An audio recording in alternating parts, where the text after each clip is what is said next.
নমস্কাৰ বন্ধু বান্ধৱীসকল, আজি আহিছোঁ আমাৰ ৰংমনৰ ঘৰলৈ। আৰু ৰংমনে এইবাৰ হায়াৰ ছেকেণ্ডেৰী পৰীক্ষাত প্ৰথম বিভাগত উত্তীৰ্ণ হৈছে আৰু খুব ভাল লাগিছে আমাৰ সি ইমান ধুনীয়াকৈ পাছ কৰাৰ বাবে।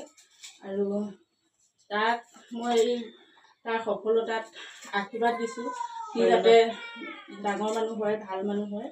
আৰু ৰাইজৰো আশীৰ্বাদ থাকিব লাগিব, সহায় সহযোগ থাকিব লাগিব। আৰু মই তাক ধুনীয়াকৈ পাছ কৰাৰ বাবে এয়া গামোচা এখন পিন্ধাইছোঁ।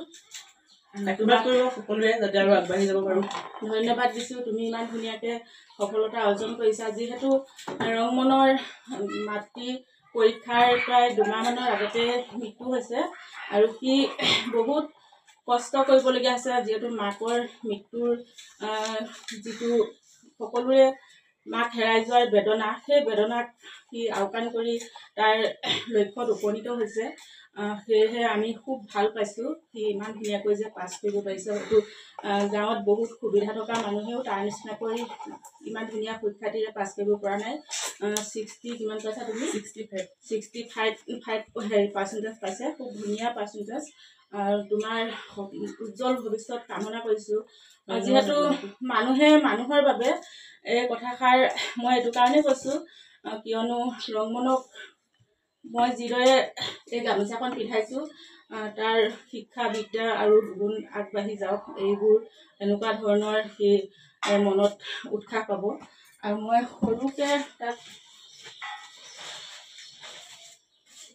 অকণমান এটা উপহাৰ দিছোঁ। ধন্যবাদ। যাতে তুমি ভৱিষ্যতে ডাঙৰ মানুহ হোৱা আৰু ৰাইজে সহায় কৰক সকলোৱে।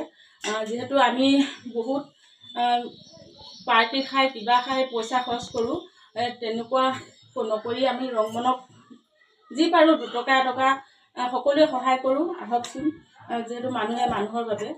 ৰংমনক গাঁৱৰ সহায় সহযোগ খুবেই দৰকাৰ, কিয়নো তাৰ কেৱল মাত্ৰ বায়েক আছে আৰু বায়েক ভিনীয়েক এহাল আছে আৰু ককায়েক ভায়েক বৌপায়েকহঁতৰ পুতেকসকলে চোৱা চিতা কৰিছে, মানে পঢ়া শুনাৰ সকলো ধৰণৰ সহায় সহযোগ নহয় জানো আগবঢ়াইছে।